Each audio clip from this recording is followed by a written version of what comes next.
All right. Hello, ladies and gentlemen. Ben Friedman here with another video. We're going to play in a standard league with red-green Marvelous Ramp, and it is a Marvelous deck.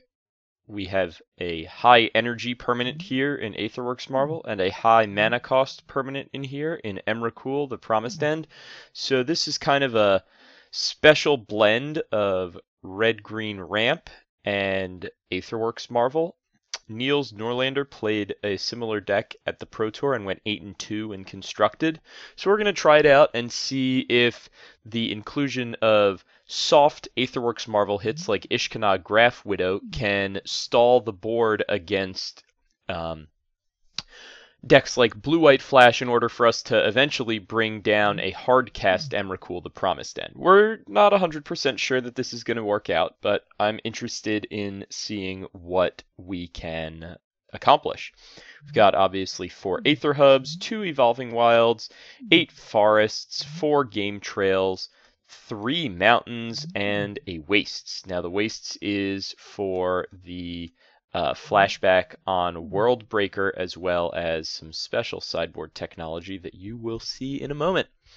Obviously, we have Attune with Aether. It is one of the best cards in the deck, as it fixes mana, it makes sure that you're not mana screwed, and it, of course, gives you energy towards getting Marvel online. We have Vessel of Nascency, which is another excellent permanent here.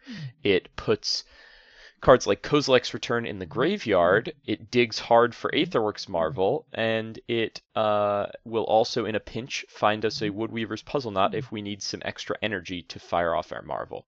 We have 2 Cathartic Reunions as a kind of filter card to help us throw away excess Emrakuls or K-Returns in order to dig us deeper towards a Marvel.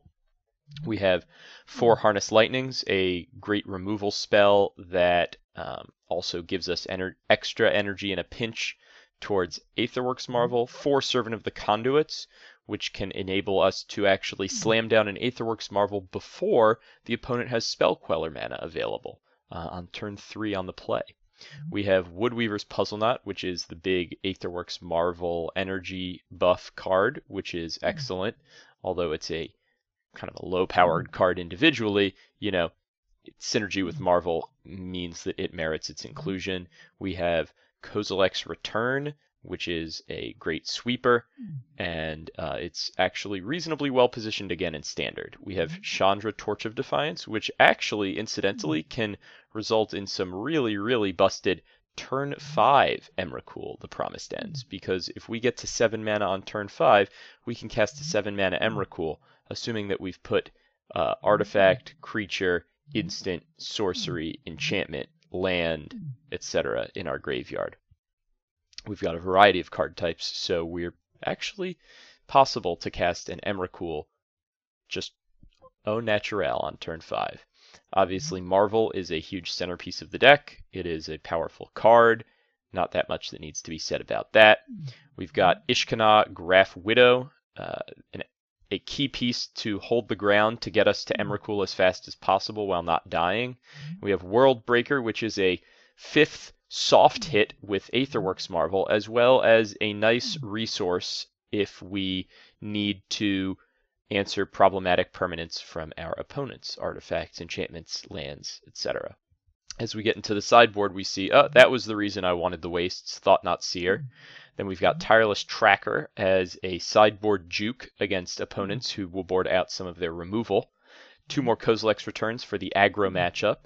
Nissa, Vital Force, as another kind of one-of specialty hit that gives us better power against disruptive decks. And, of course, Tears of Valakut, which is a pretty important card to beat up on Spell Queller. Spell Queller is very good against our deck. Tears of Valakut is excellent against it. It also hits Smuggler's Copter and Archangel Avacyn in a pinch.